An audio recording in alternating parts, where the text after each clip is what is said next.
What's good, y'all? This is SA, and last month I talked about all the updates I've made so far in my indie game, Guardians of RPG.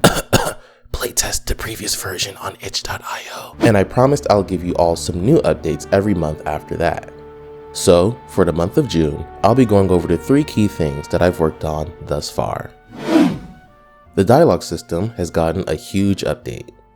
The way I made my dialogue system in the past was by following this Bracky's tutorial on YouTube. In the video, he pretty much creates a dialogue system using the singleton pattern that takes a string value through the inspector and displays the text one character at a time. This is actually fine. However, there were at least 2 things that I wanted to upgrade before finishing versions 1.03. The first thing is the fact that the text information is in the inspector.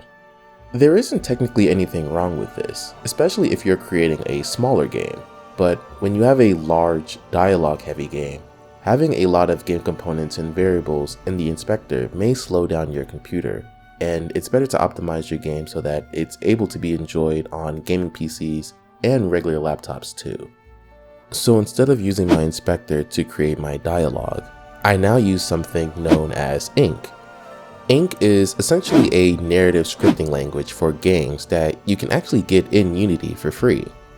With Ink, you can write an entire dialogue story complete with choices and branching paths all inside of one file.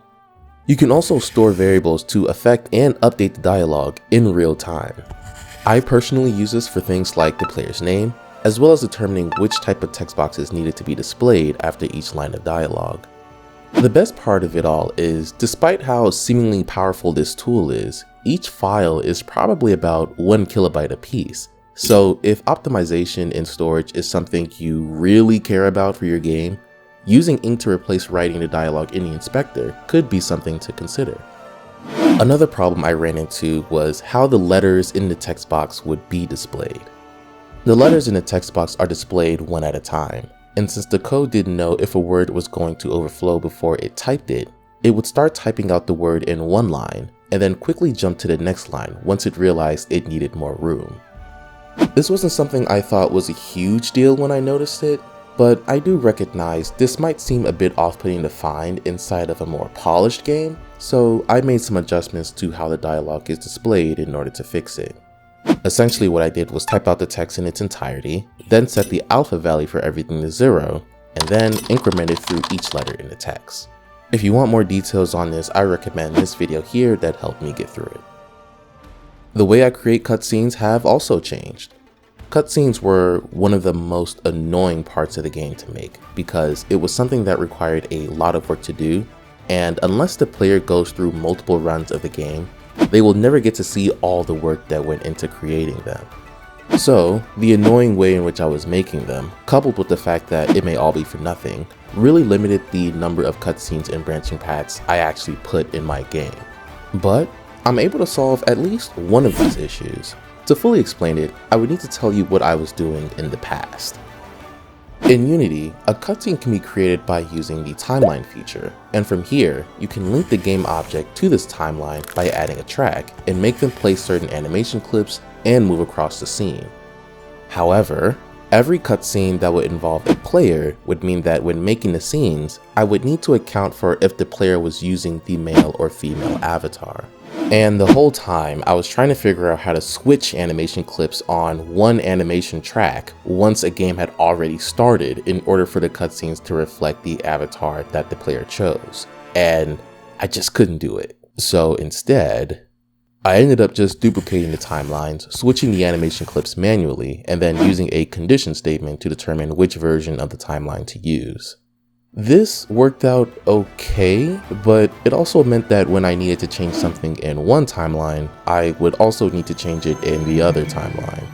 And the more complex my cutscenes were, the more timelines I needed, which only exacerbated the problem.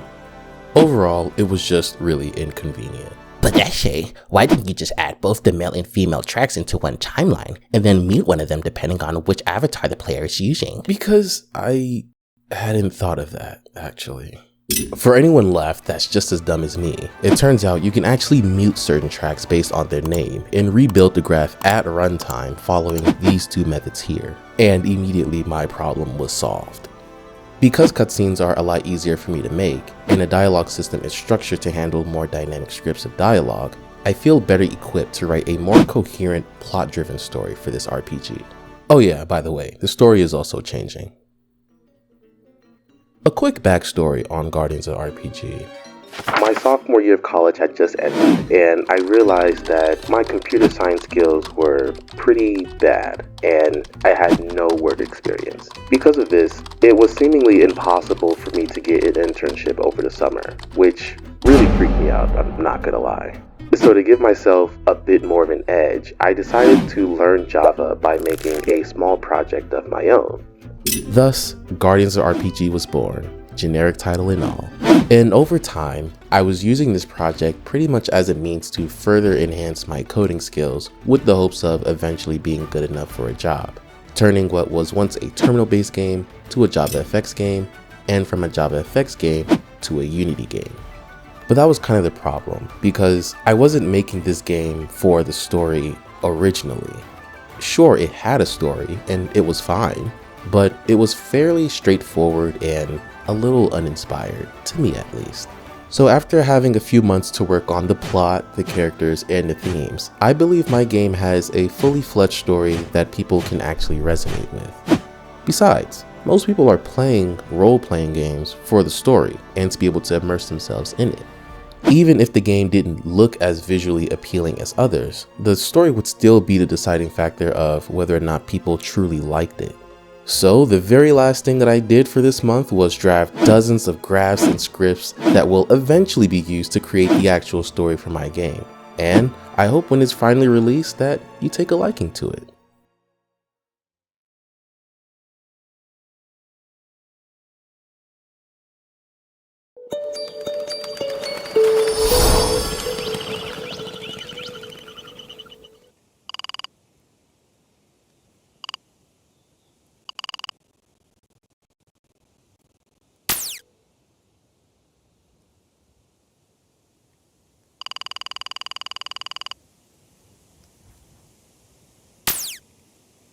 And that's all I got for you guys today.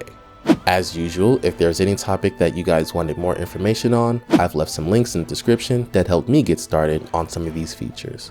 And if you want to show your support, feel free to playtest the previous version of Guardians of RPG and let me know what features you want to see added or improved. And with that being said, I'm gonna see y'all later. Peace.